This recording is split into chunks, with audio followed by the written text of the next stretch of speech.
नमस्कार। मैल्थस के जनसंख्या वृद्धि सिद्धांत के बारे में मेरे चर्चा को आगे बढ़ाते हुए इस वीडियो में मैं बात करूंगी मैल्थस के जनसंख्या वृद्धि सिद्धांत की रूपरेखा के बारे में। मैल्थस ने अपने निबंध के पहले संस्करण जो 1798 में प्रकाशित हुआ था, उसमें निम्न दो पूर्व मान्यताओं के आधार पर अपने जनसंख्या वृद्धि सिद्धांत को प्रतिपादित किए। पहला, मानव के जीवित रहने के लिए भोजन की आवश्यकता होती है, और दूसरा, स्त्री एवं पुरुष के मध्य काम वासना व यौन आकर्षण वर्तमान व भविष्य की स्वाभाविक प्रक्रिया है। मानव की काम वासना यथास्थित रहती है, जिसकी संतुष्टि का परिणाम आवश्यक रूप से संतान उत्पत्ति होता है। मैल्थस ने उक्त दोनों पूर्व मान्यताओं के आधार पर जनसंख्या वृद्धि के सिद्धांत को इन शब्दों में व्यक्त किया कि मानव की जनसंख्या उत्पादन की शक्ति निश्चित रूप से पृथ्वी के मानवीय जीवन निर्वाहक साधनों के उत्पादन की शक्ति से अधिक होती है। जीवन निर्वाहक साधनों का उत्पादन केवल अंक गणितीय अनुपात में बढ़ता है, जबकि अप्रतिबंधित जनसंख्या की वृद्धि ज्यामितीय अनुपात में होती है। अपने निबंध के छठे संस्करण के दूसरे अध्याय में मैल्थस ने निम्नलिखित बिंदुओं को प्रस्तावित किए। जनसंख्या वृद्धि अनिवार्य रूप से निर्वाह के साधनों से सीमित रहते हैं।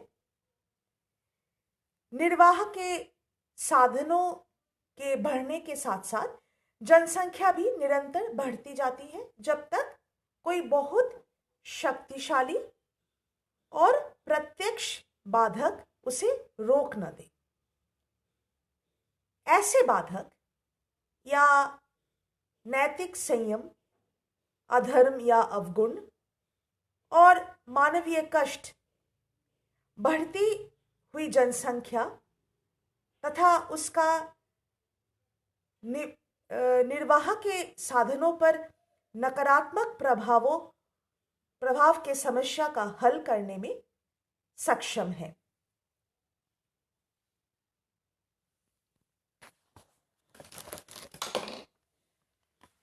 मैल्थस के अनुसार जनसंख्या वृद्धि अगर नियंत्रण मुक्त हो, जैसे कि मैंने पहले ही कहा था कि ज्यामितीय अनुपात में होती है, अर्थात जनसंख्या की वृद्धि 1, 2, 4, 8, 16, 32, 64, 128, 256 आदि के प्रतिरूप में होती है। मानव में तीव्र जननात्मक क्षमता व संतान उत्पत्ति की पर्याप्त शक्ति होती है। यदि इस मानवीय प्रकृति पर नियंत्रण न लगाया गया तो जनसंख्या की उक्त ज्यामितीय अनुपात यानी 1, 2, 4, 8 जैसे मैंने कहा अनुपात में प्रत्येक स्तर पर वृद्धि गुणोत्तर श्रेणी में होती है।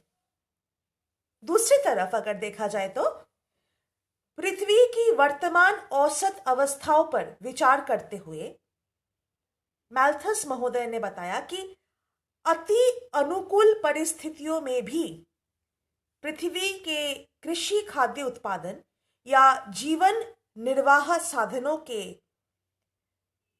अंक गणितीय अनुपात से अधिक वृद्धि करना किसी भी दशा में संभव नहीं, अर्थात पृथ्वी पर खाद्य उत्पादन में वृद्धि 1, 2, 3, 4, 5, 6, 7, 8, 9 क्रम में ही होती है। मैल्थस महोदय का कहना था कि औसतन एक विवाहित स्त्री पुरुष कम से कम 6 बच्चों को जन्म देते हैं। इन 6 बच्चों में से औसतन 2 बच्चों की या तो मृत्यु हो जाती है या फिर वे 2 बच्चे संतान उत्पत्ति हेतु अक्षम होते हैं। शेष 4 बच्चे संतान उत्पत्ति ऊपर बताए गए स्तर से ही करते हैं, यानी ज्यामितीय स्तर से।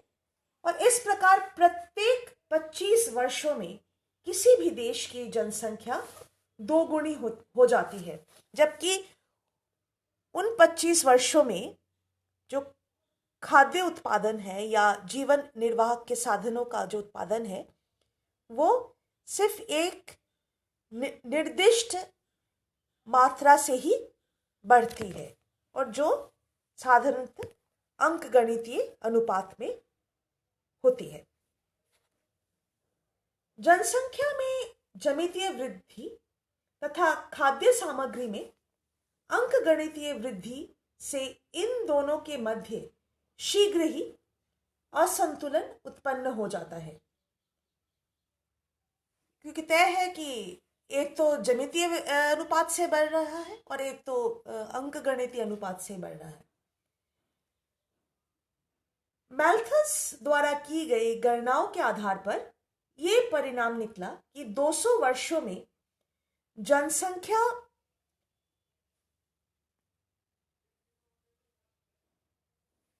तथा खाद्य आपूर्ति के मध्य 256 और 9 का अनुपात होगा, जो 300 वर्षों में बढ़कर 4096 और 13 का अनुपात हो जाएगा।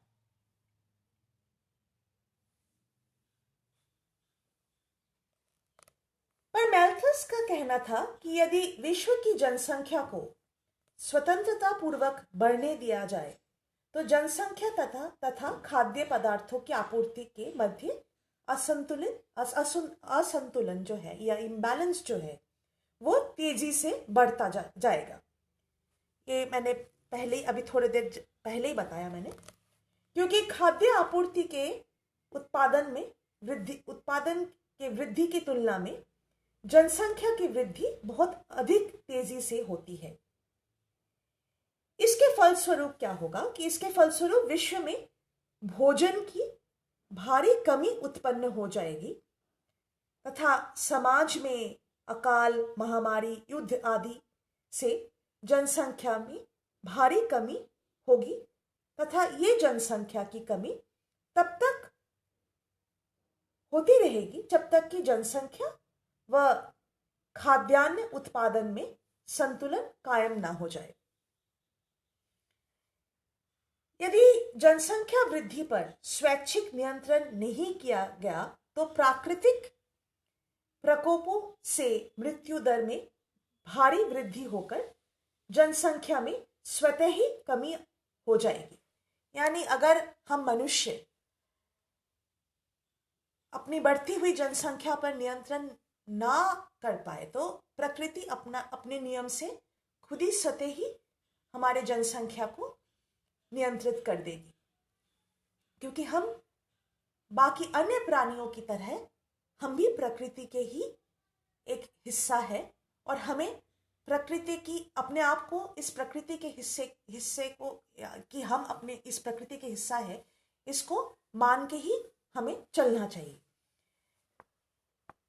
इस संदर्भ में मैल्थस महोदय का कहना है कि प्रकृति की मेज जो है यानी टेबल, क्योंकि उसी पे हम मान के चलते हैं कि हम अपना खाद्य ग्रहण करते हैं, तो प्रकृति की मेज जो है सीमित अतिथियों के लिए ही लगी है और जो अतिथि बिना निमंत्रण आएगा उसे अवश्य ही मरना होगा।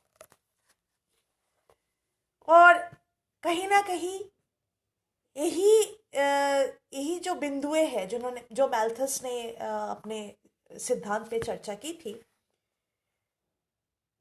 इस बिंदुओं के आधार पर मैल्थस ने 2 जनसंख्या वृद्धि नियंत्रण के लिए 2 सुझावों को सामने रखा या 2 नियंत्रणों के बारे में उन्होंने बताया। एक तो कृत्रिम नियंत्रण और एक सकारात्मक नियंत्रण, और इन दो नियंत्रणों के बारे में और कैसे इनमें से एक, खास करके जो सकारात्मक नियंत्रण है, एक मैल्थुसियन चक्र को उत्पन्न करते हैं, इसके बारे में हम अगले वीडियो में चर्चा करेंगे। धन्यवाद।